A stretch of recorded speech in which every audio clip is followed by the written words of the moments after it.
Spider mites are attacking my giant King Anthurium again.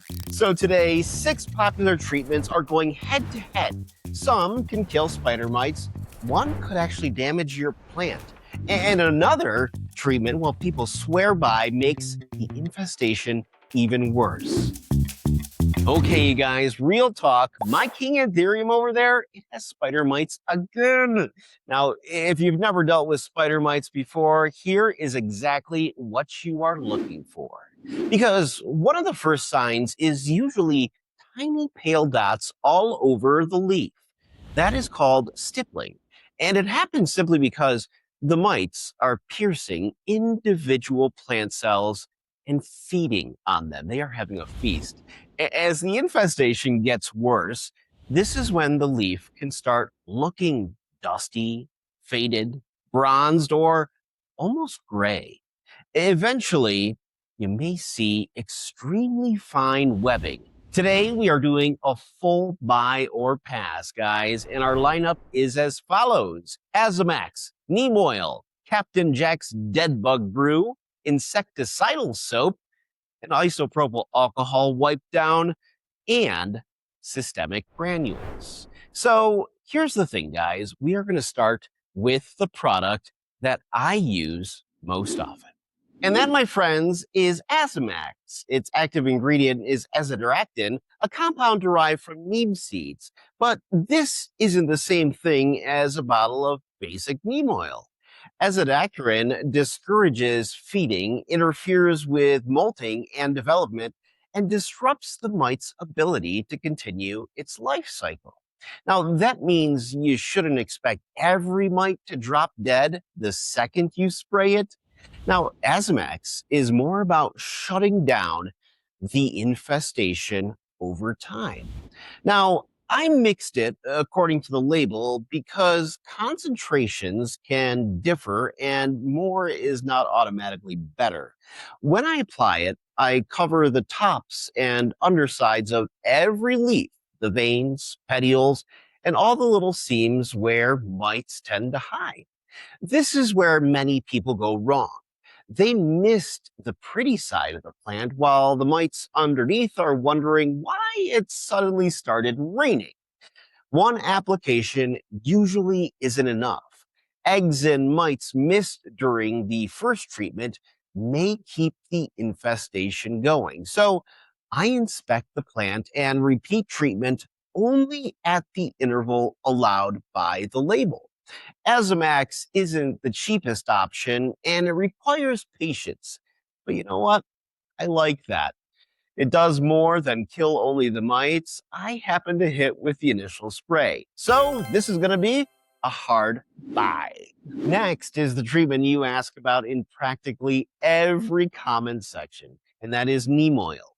People talk about neem like it's holy water for houseplants. It can absolutely be helpful, but we need realistic expectations.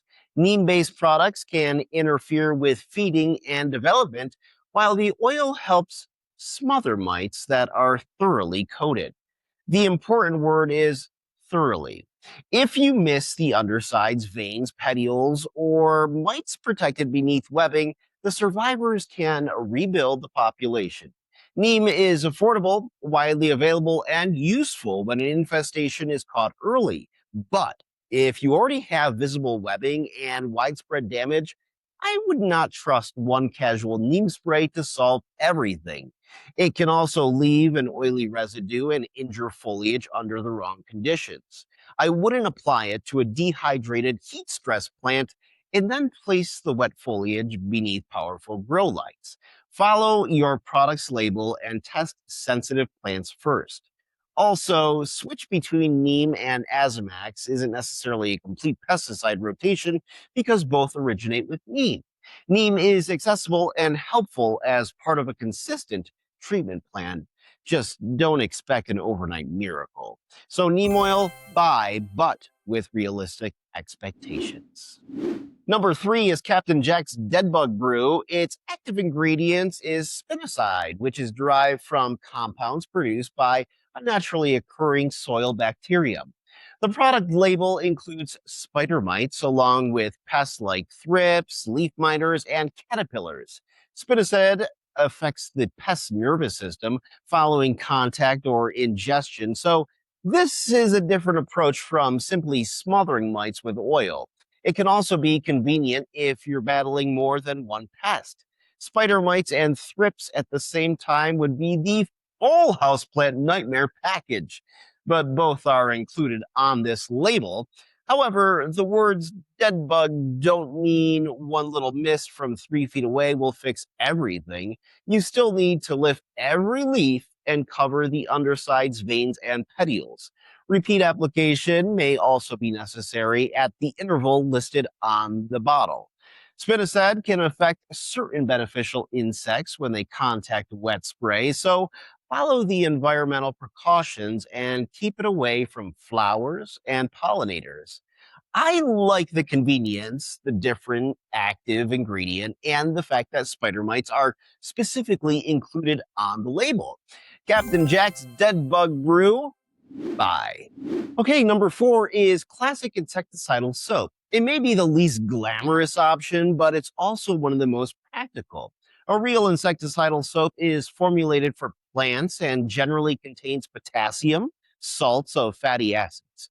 It works on contact by disrupting the mite's protective outer membranes and causing it to dehydrate.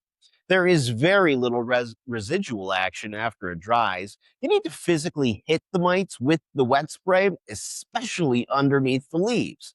If you miss half the colony, you've treated only half the infestation.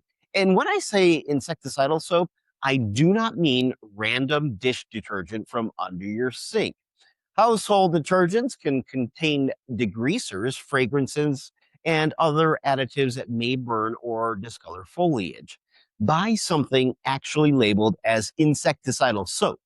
Even then, test sensitive plants first and avoid treating dehydrated or heat stressed foliage. It's straightforward, relatively inexpensive, and doesn't leave the same oily coating as neem, but it won't repair existing damage. The goal is to stop more damage and protect future growth. Insecticidal soap? Buy it.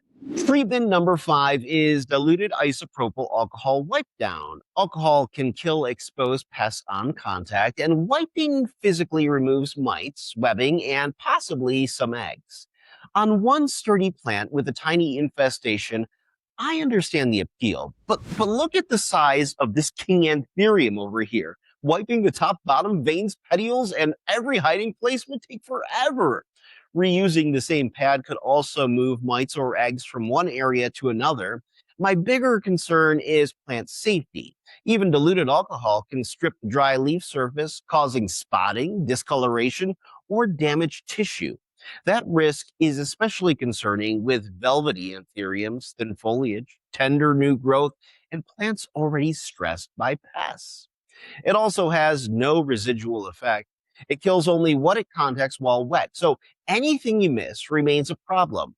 I used to use this method, and it can kill mites on contact, but considering the labor, risk of foliage damage, and availability of products formulated for plants, I'm not using my expensive Anthurium as the test case anymore.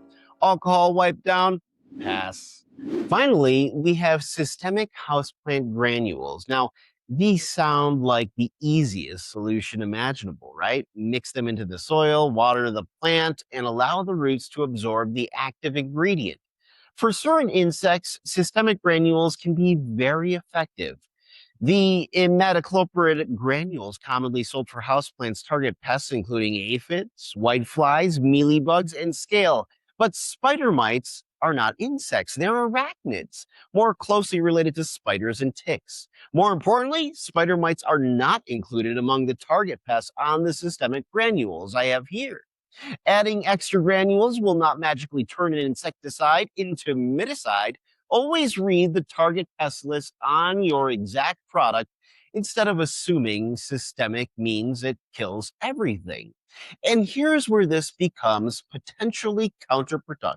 Research has found that certain neonicotinoid treatments, including imidacloprid, may contribute to increased spider mite populations.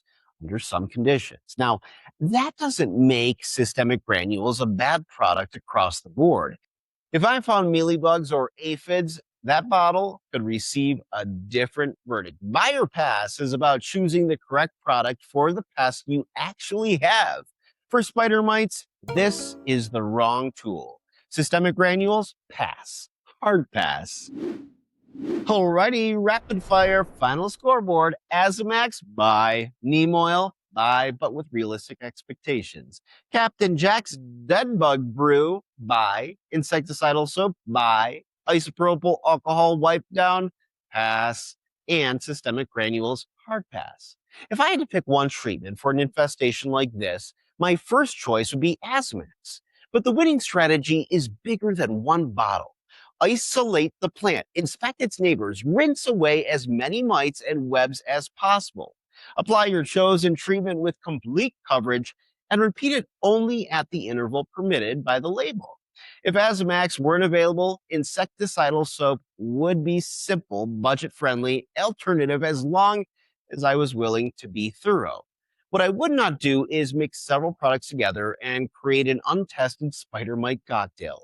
More chemicals do not automatically mean better results. The real secret is isolation, physical removal, complete coverage, correct timing, and consistency. You can beat spider mites by interrupting their life cycle and refusing to give survivors time to rebuild. And this isn't over yet. I'm going to keep inspecting and treating the King Anthurium over the next couple of weeks. I'll show you whether the mites disappear, whether they return, and how the plant responds.